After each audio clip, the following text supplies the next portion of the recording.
The Falcons signed a new kicker. There was no Kirk Cousins trade, and Michael Penix showed serious signs of growth against the Patriots.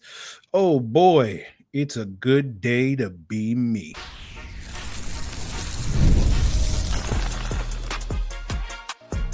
You are Locked On Falcons, your daily Atlanta Falcons podcast. Part of the Locked On Podcast Network, your team every day. Welcome back, everyone, to another illustrious episode of the Locked On Falcons podcast, your daily Atlanta Falcons podcast, part of the Locked On Podcast Network, your team every day. And today's episode is brought to you by FanDuel. Right now, new customers can bet just $5, and if your bet wins, you'll get $300 in bonus bets to use across the app. So today's episode is also our All 22 review, where I'll be breaking down Michael Penix's growth in this Patriots game. We'll talk about some of the adjustments the Falcons made to Divine Diablo's absence by expanding their big nickel package. But first, we'll talk about the new kicker that the Falcons got that is not named Lenny Krieg, and as well as the lack of activity and the reasoning behind that for the Falcons at today's Tuesday's, that is, trade deadline. But first, I should introduce myself. I am none other than your very humble host. So humble. The type of host that would not take credit for saying 6 months ago that a Kirk Cousins trade is not going to happen, right? I'm your humble host, Aaron Freeman. Been covering the Atlanta Falcons for almost 2 decades, formerly at FalFans.com, RIP. Still going strong in this podcast. We're coming up on year 9 this November here on Locked On Falcons. And I think each and every one of you, whether you've been with us for the last 9 seconds or the last 9 years, that is an everydayer of this podcast. That means you make it your first listen each and every day. All you got to do is subscribe or follow for free on YouTube or wherever you listen to podcasts. So let's talk about the new kicker. Falcons are signing Zane Gonzalez, formerly of the Washington Commanders, formerly of the Carolina Panthers. After trying him out, they tried him out back in week 2. And that's been the interesting thing about the Falcons kicking situations, is they worked out a bunch of kickers after that week 1 loss to the Tampa Bay Buccaneers. And as far as I know, have not worked out any kickers since then. So they're just kind of going down the list. They started with Parker Romo. Ben Sauls was also at that workout, and Zane Gonzalez was originally at this workout, at that week 2 workout, and now they brought him back in for another workout. He's tried out. Officially, the Falcons haven't signed him as of Tuesday, expecting that to be official on Wednesday. NFL Network is reporting that move is impending. The Falcons moved on from Parker Romo. And so, I could sit here and wax poetic about the Falcons' new kicker, but if I'm being completely honest with you, I'm not going to care about the Falcons' new kicker until the new kicker makes kicks, whether it's our friend Lenny Krieg. I'm a little upset because the Falcons stole my joy this week of having Lenny Krieg in Germany, in his home country, the fatherland. But if Zane Gonzalez makes kicks, then we'll talk about it. It's similar to, I remember when the Falcons brought in Marcus Mariota after making the Matt Ryan trade. It's like, all right, like, I guess if Marcus Mariota plays well, we'll talk about it, but ain't nobody get, basically, if the status quo is maintained with the Falcons having bad kicking and Zane Gonzalez's body of work over his 7-year NFL career is not particularly one that inspires you with a ton of confidence, but we'll see. If they can't break the status quo, then the kicking conversation is not that important. And, a lot of that is owed to my personal opinion that the season is kind of cooked. If the Falcons going to make the playoffs, they probably need to win 8 games so that they can overcome the tiebreakers that they're probably going to lose to teams like San Francisco and Tampa, as well as potential ones against Seattle and LA coming up. And basically it's like, I think I said last week after the Dolphins win, in order for the Falcons to win me back, they got to win 3 straight. Well, they lost to the Patriots, so now they got to win 4 straight, right? And if they can beat the Colts this week and then beat the Panthers and then beat the Saints and beat the Jets in 4 straight games, then maybe you could consider, maybe this season's back on track. But, if you're a true Falcon fan, like I have been for almost 35 years, that they're just going to build you back up, get you to buy back in just enough to let you down in the end, because that's what Falcons do. So, that season being over is kind of a big reason why the Falcons didn't make a trade at the trade deadline, in my opinion. The other 2 reasons is that they don't have enough draft capital to really be buyers at this point in time, and they can't really be sellers, as we discussed on yesterday's episode with Trayshawn Diaz, because this regime kind of has to save their own skin. And anybody who's worth selling that they could actually get, recoup some draft capital for to make up for the fact that they can't buy is too valuable to this team in terms of winning football games for them to be basically giving them away. So, the challenge for a lot of folks out there is a lot of casuals, as we call them, the non-everydayers of this podcast. They may try to convince you that the Falcons were just a couple pieces away, and that's why they're going to be upset that the Falcons weren't proactive at this year's trade deadline. It's like, oh, we could have gotten Sauce Gardner, we could have gotten Quinnen Williams. That's all we like. No, that's not all we need. Again, those moves could have helped, but that's not all this team needs, right? A lot of people like to pretend, and they've been doing this for a long time, like to pretend this team's close. They're close, guys. But they've been wrong the entire time, unlike us, who's been preaching on this podcast, that this team is several pieces away for several years. And the Falcons keep operating like, oh, we're just one piece away, but time and time again, I get proven right here on this podcast. Like, why are you booing me? I'm right. And speaking of being right, did a transaction happen today? Did Kirk Cousins get traded? There was no Kirk Cousins trade? Oh, if only there was a very humble podcaster that was out there that was sitting here in March saying that a Kirk Cousins trade wasn't going to happen. That person could be doing donuts in the parking lot, right? Why are you booing him? He was right the entire time, right? And we talked about this back in March, where Terry's strategy is like, I'm going to keep Kirk because I'm leaving here with something, right? Well, guess what, Terry? You're going to be leaving here with nothing. You didn't get no draft pick.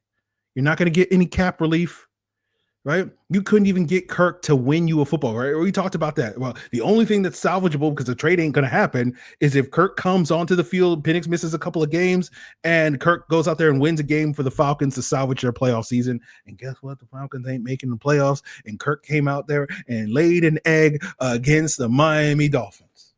Terry, remember when people were saying, let Terry cook? And remember what I said? Every time people say, let Terry cook, it winds up backfiring on the Atlanta Falcons. It never fails, right? Y'all letting Terry cook, and there ain't an ounce of seasoning in that house. No salt, no pepper, no ginger, no garlic, no onion powder, no paprika, no cumin, no parsley, no basil, no thyme, no rosemary, right? No coriander, none of that stuff. Cayenne pepper, nothing. Ain't an ounce of seasoning, y'all letting this man cook, right? This man is out here cooking, putting metal in the microwave, blowing up houses. He's splashing grease all over the stove, but you're like, let this man cook. Y'all sitting here defending the James Pierce trade. And it's like, well, why do people forget about the Xavier Watts element of the trade? Hey, Xavier Watts is balling. But the Xavier Watts alone can't make that trade worth it, guys, because guess what? That's a top 10 pick he gave away.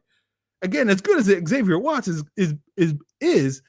and James Pierce has the potential to be, they ain't justifying a top 10 pick, because guess what? If the draft was today, that would be the 11th overall pick that the Falcons gave up to the Rams.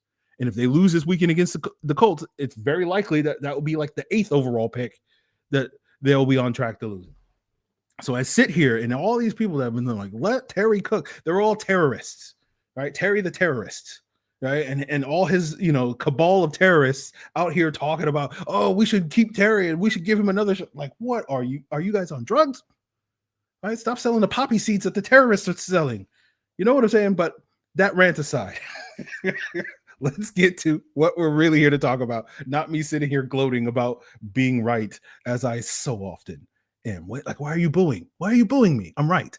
But let's get into the all 22 review. Let's talk about something positive for once on this podcast, rather than sitting here gloating on the demise of the Atlanta Falcons and the fall of Terry Fontenot.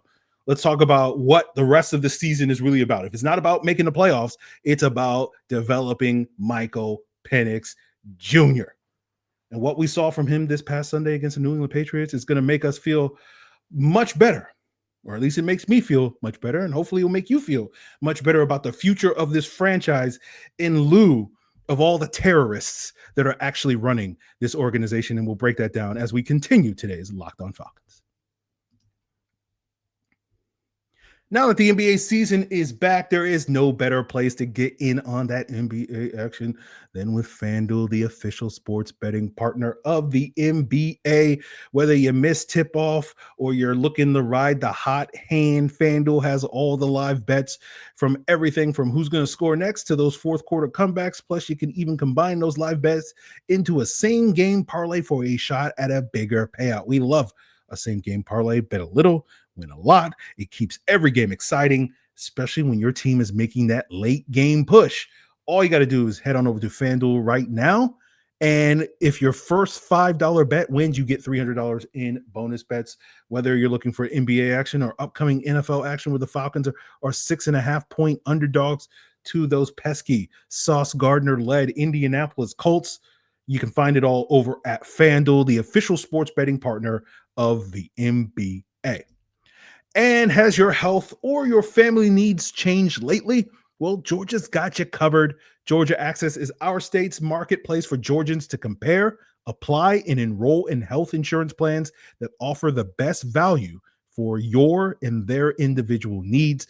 Open enrollment is happening now. All you got to do is visit georgiaaccess.gov today. That's georgiaaccess.gov. Georgia Access, health insurance for Georgia by Georgia.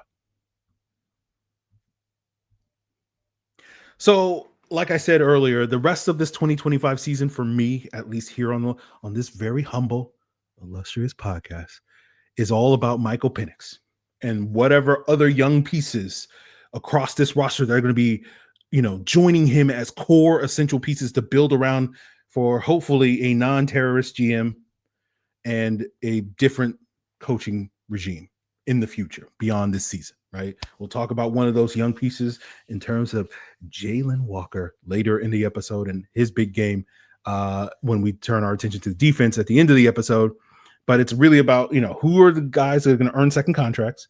Who are some of these guys on rookie contracts that we can look towards as long-term assets, like a Jalon Walker, like an Xavier Watts, all that and more. So, but when we talk about Michael Penix, there are really three things that we're going to be paying a lot of attention to when it comes to evaluating Michael Penix, independent of all the stuff surrounding Michael Penix. Oh, is this a bad offense? Is the Falcons putting him in success? Is the offensive line, the weapons, all that stuff? But there are elements that we can break down on film that are it's not to say Michael Penix, it's independent of his supporting cast, but we can really hyper fixate on Michael Penix's impact on these three things.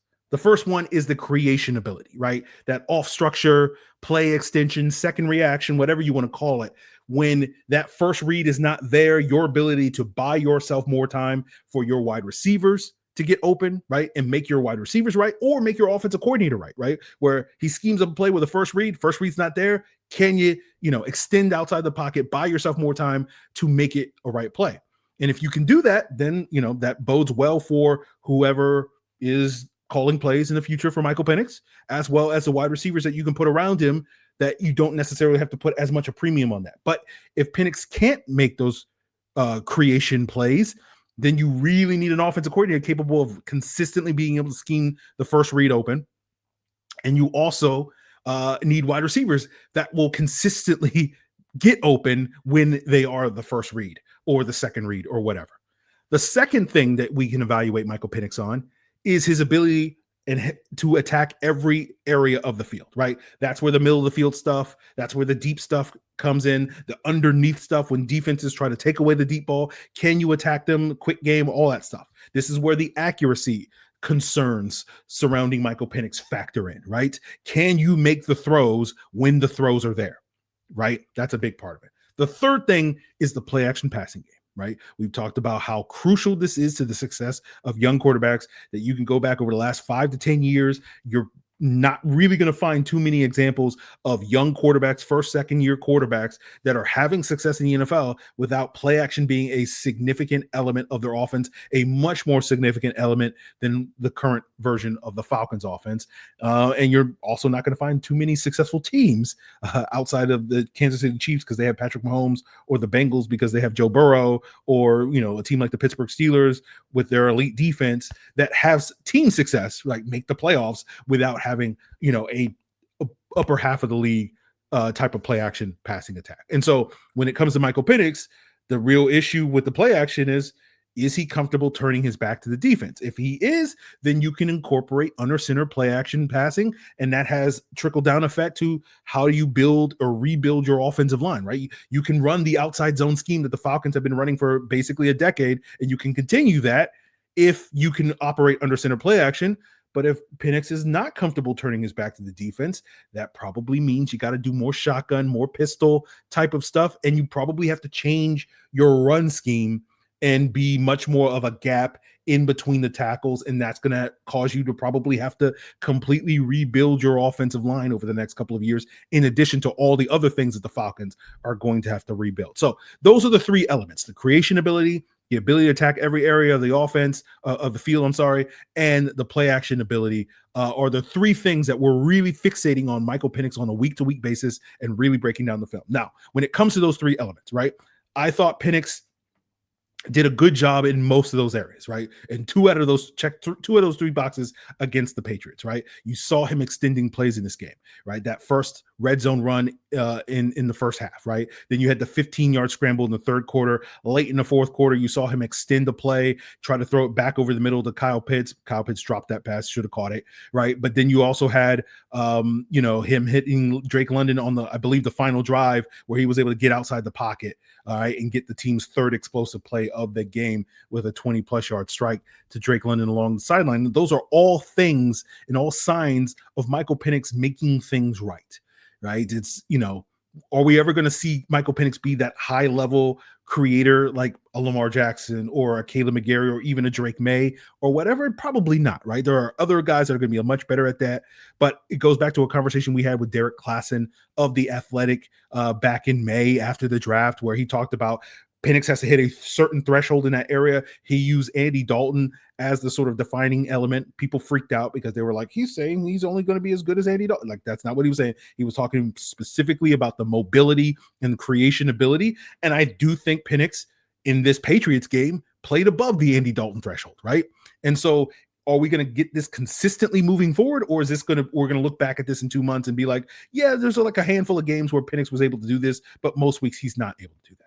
Now, when it comes to the middle of the field stuff, right, very similar conversation. This is the one area where I don't think Penix really shined in this Patriots game. It's similar to the conversation we had against the 49ers, right, where there are too many turndowns for Michael Penix over the middle, and most of them, like that 49ers game, came when he was pressured. Basically, the same thing I said then, I'm going to say now, that basically when Penix is under pressure and he has an opportunity to throw a tight window throw over the middle or throw it outside the numbers, whether it's a tight window or open window, he's shown consistently in the San Francisco game and in this New England game that he's going to throw the ball outside every single time. By my count, there were 8 opportunities where I thought in this game Michael Penix had an opportunity to attack the middle. 7 of them he was under pressure. In all 7 of those instances, he did not pull the trigger on those throws. And it's not to sit here and say like, oh, he made mistakes on those throws, because again, they weren't going to be easy throws. You're under pressure. I understand that you can defend a lot of it, but if you can't trust your quarterback to attack the middle of the field, unless the pocket is clean, which has basically been the case for Penix these last couple of weeks, that's going to have ramifications. That's going to mean your offensive line is going to have to be better, right? The offensive line against the Patriots, I don't think played particularly well. And it wasn't just, oh, well, they have backups as Kyle Hinton, Javon Gwen. Like, Lindstrom struggled, Wilkinson struggled, Jake Matthews had his fair share of struggles as well. So those guys need to step up in order to elevate Michael Penix if this is going to continue to be an issue. Now, when it comes to the play action, I think this was one of Penix's more positive games, arguably his most positive game when it came to turning his back to the defense, right? There were a handful of plays where I noted where Penix turned his back to the defense and was able to get to the right answer. That 22-yard pass to Kyle Pitts on an Ohio or sale concept. He had a very similar one to Kyle Pitts, pretty much the exact same play in the 49ers game, but that play was nullified by a penalty. And then you had the 15-yard comeback to Mooney, which he made a great throw. There was a defender in the throwing lane, Christian Ellis, but he kind of zipped it by his ear hole. And it's like, I don't, again, we'll talk about it more on the extended all 22 review, which I'll plug at the end.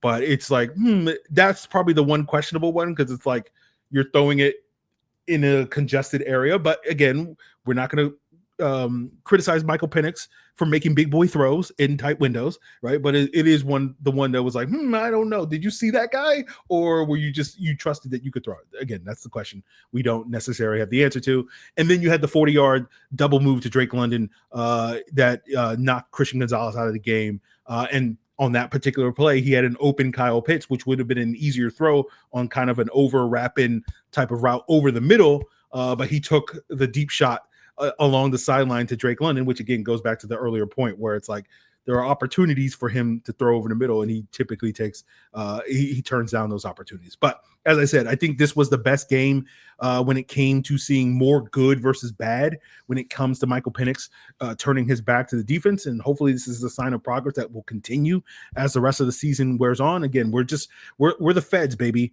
We're building a case for potentially against Michael Penix and his ability to do all these things. And we're just stacking evidence week after week after week to see if Penix can do these things, because it matters. Because again, I know everybody's focused on, Raheem, fire Zach, and we're going to get a new offensive coordinator, new head coach, and all that stuff. And I understand that. Not sitting here begrudging anybody that, but let's imagine that scenario happening, right? No more terrorists in the Falcons organization, right? We're a wholesome organization. No more terrorists here. And, for example, we talked about this yesterday with Trayshawn Diaz on the podcast.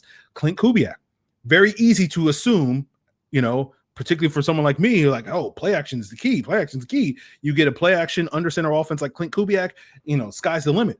But if Michael Penix is not comfortable turning his back to the defense, is not comfortable operating under center, that isn't the magic bullet that a lot of people are going to assume it's going to be. And so these are the questions we want to have answered when it comes time to making the changes in this organization that are going to lead to this team finally breaking through. It's not about just, hey, let's just make changes just to make changes. It's like, let's actually solve these problems. And can you solve these problems? So those are going to be the big questions for us here on the podcast. Is not to sit here and say that we don't care when we're going to break down, the games and whatnot, and preview the matchups and all that stuff. So we'll still do our work. And for those of you that are still invested in the Falcons turning their season around and the wins and losses, continue to make this podcast your first listen each and every day. But at the same time, like, ultimately, if Penix plays well, like, I'm not going to be sitting here broken up about a Falcons loss.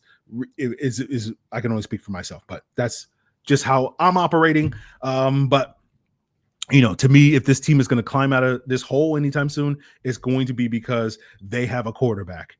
And I want to be able to give a certain terrorist named Terry Fontenot his flowers in 3 years, where it's like, when Michael Penix is, earning a $65 million contract or whatever to become one of the highest paid quarterbacks in the NFL, it's like, Terry might have been a terrorist, but you got to hand it to him. He got one thing right? He made one good decision, and that was the bet on Michael Penix. Now, hopefully Terry, the terrorist, won't see it through, right? We'll be talking about the new GM building a successful team around Michael Penix in the future, but we'll cross that bridge if and when we get to it. But we'll continue to wrap up today's episode talking about the Falcons defense, where with the Divine Diablo-sized void in the middle of that defense, the JD Bertrand strategy didn't work. The Falcons decided, hey, let's throw Ronnie Harrison in that big nickel look out there, and we'll break down how effective that was, as well as Jalon Walker's big day, to wrap up today's Locked On Falcons. So nobody likes paying rent, but if you got to do it, you might as well get something for it. That's where Built comes in. Built is changing the game by turning your rent payment into real rewards that you can actually use. When you pay rent through Built, you earn flexible points that can be redeemed towards hundreds of hotels and airlines, a future rent payment, your next Lyft ride, and so much more. But Built isn't just about rent. It's about rewarding you around your entire neighborhood. Whether you're grabbing food at your favorite local restaurant or heading to the gym, you can still be earning rewards. So turn your rent into rewards and start earning points around your neighborhood by going to joinbuilt.com/lockedonnfl. That's joinbuilt.com/lockedonnfl, and make sure you use that link so that they know we sent you. So last week we talked a little bit, or really last 2 weeks, we've talked a lot about how it seems like offenses are starting to sort of poke holes in some of the weaknesses of this Falcons defense, right? We talked specifically last week about, teams getting them in the base defense on early downs. And because the Falcons aren't getting effective pressure there, teams were effective throwing the ball against them on early downs as well, in addition to all the run stuff that they're capable of doing, allowing them to stay ahead of the chains. We talked about this at the 49ers game and the Dolphins game. The quick passing game is being utilized to negate the Falcons blitz by getting the ball out quickly and giving the quarterback answers on the blitz.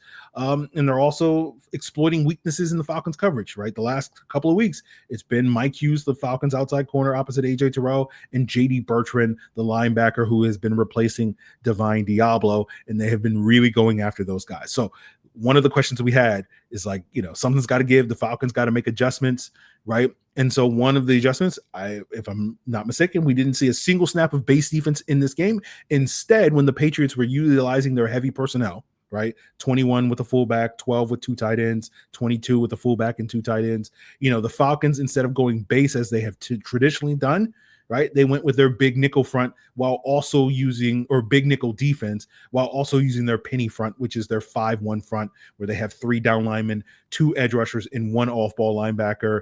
In the past, when they've been using the penny front, Caden Ellis moves to the edge, and Divine Diablo has been that off-ball linebacker. And last week it was, that penny front has been JD Bertrand. This week, Caden Ellis stayed at the off-ball linebacker spot, and they had 2 quote-unquote true edge rushers on the field. And then in those situations this week against the Patriots, whenever the Falcons went, or not all the time, I think there was one snap where they went penny, where 1 or 2 snaps where they went penny and Caden Ellis moved to the edge and JD Bertrand was the off-ball linebacker.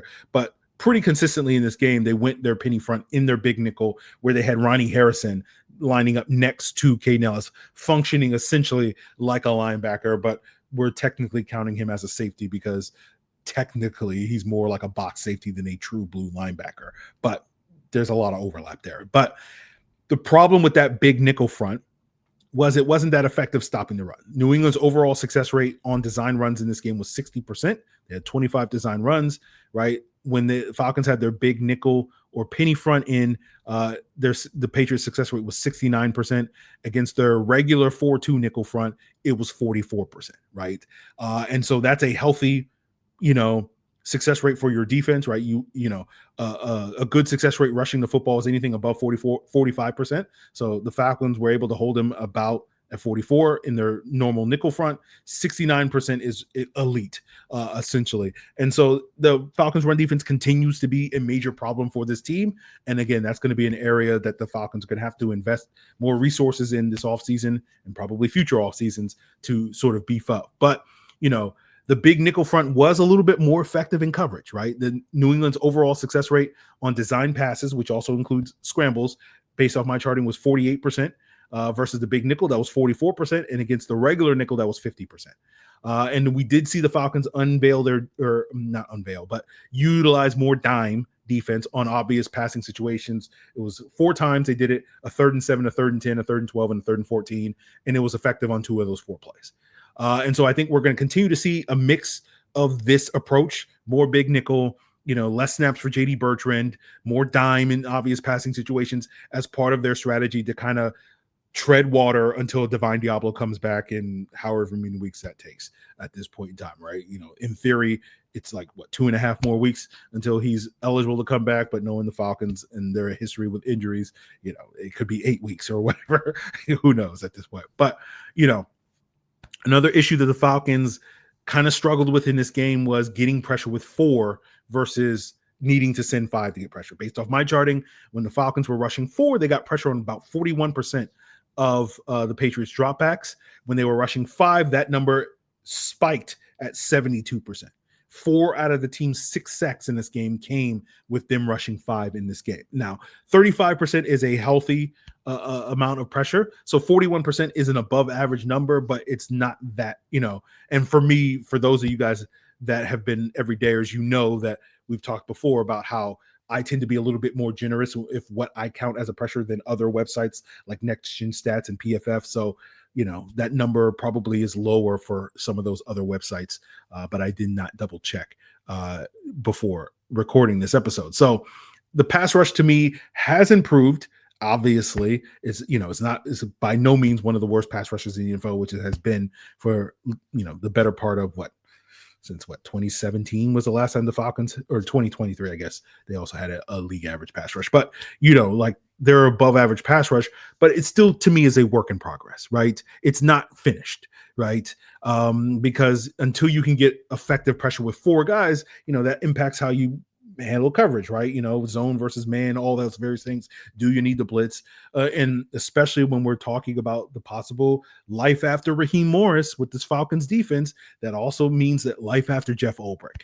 And so that's going to potentially change. And so I know a lot of people look at some of the numbers and think this defense is already good and this is something that they're going to be able to maintain long term. Again, I think you're probably getting a little too far ahead of yourself. This defense still needs a lot of work. And kudos to Jeff Ulbrich. I think he's done an excellent job turning the whole greater than the sum of the parts. And when people talk about the people that were criticizing the Jeff Ulbrich hire, I raised my hand. I was one of those people that was like, I'm not sold on this hire. And I think he's done a heck of a job getting more out of the talent level of this defense than what you could reasonably expect. But you're starting to see that defense kind of fall back down to earth. I didn't double check what their rankings are today when the update came this week on Tuesday, but I know going into Sunday, they were 9th in DVOA according to FT and Fantasy after, I believe they were number 1 going into the bye week in week 5. So it does feel like they're going back to the middle of the pack, and we'll see if that trend continues as things move on. But when we talk about the young pieces, we talk about Michael Penix and building that core. We got to talk about Jalon Walker. He was the standout in this game. I credit him in my charting with 2 sacks, a pressure, a hurry, a pass breakup, 2 run stops, a disruption, which is basically where he basically blows up a play that another player winds up making.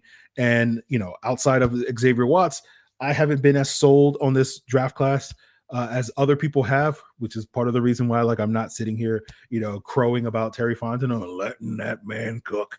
But, based off of Walker's performance this week against New England and his previous performance prior to his injury against his injury against the Bills, we're adding a second name to being sold on if we can maintain this for Jalon Walker moving forward. So hopefully he'll be able to keep this up for the rest of the year, similar to Michael Penix, and that will at least give us 2 very solid assets from this draft class. It's not to sit here and say that Billy Bowman and James Pierce are bad or bust or anything like that, but it's just one of those things where they still have a ways to go before I'm sitting here going like, yep, those guys are going to definitely be huge long-term assets for years to come. And again, even Jalon Walker, 2 games is not nothing, but I want to see more than these 2 games. But we'll see on that front, and we'll see what else we get into on the extended all 22 review for the Locked On Falcons insiders. If you're tired of hearing me yap about all these plays from the Patriots game and you want to see it, you want to see a look at Jalon Walker's big day. You want to see Michael Penix's performance. You want to see what this defense looks like when Ronnie Harrison's on the field versus when J.D. Bertrand's on the field. You want to see Drake London doing his thing. You can do that by becoming a Locked On Falcons insider at the link in the description below at joinsubtext.com/LockedOnFalcons. You can do that for free and get an extended all 22 breakdown. It'll probably be an hour plus of film analysis. If you're a visual learner as opposed to an audio learner, this is the thing for you, and it's for free, a 14-day free trial. And then if you like it, $4.99 a month after that point. We have plenty of people that enjoy these extended all 22 reviews. And not in addition to getting access to that, you also get my thoughts on roster moves hours in advance before the podcast, as well as my live thoughts during the course of the games on Sunday. So if you're looking forward to seeing what I think and what I'm eating Sunday morning when the Falcons take on the Indianapolis Colts in Germany, right? Then become a Locked On Falcons insider. And guess what? Hey, there's no accent with the becoming an insider. So if you're tired of the accent, don't steal my joy, guys. Don't yuck my yum. But it's just text, right? So no audio. So go check it out in the link in the description below, guys. That's going to do it for us here. We'll be back tomorrow with a crossover Thursday with Locked On Colts to preview that big matchup in Germany So continue to make Locked On Falcons your first listen on YouTube or wherever you listen to podcasts. And of course, for your second listen, check out Locked On NFL to get all the scoop at all the other trades that happened at the trade deadline. None of them involving the Falcons. Right? No Kirk Cousins. No, they're not going to be talking about Kirk Cousins on that show. But hey, if you want to hear about Sauce, you want to hear about Quinn, and you want to hear about all the other people that got traded, Jacoby Myers, right? Locked On NFL's got you covered. It's all part of Locked On Podcast Network, your team every day.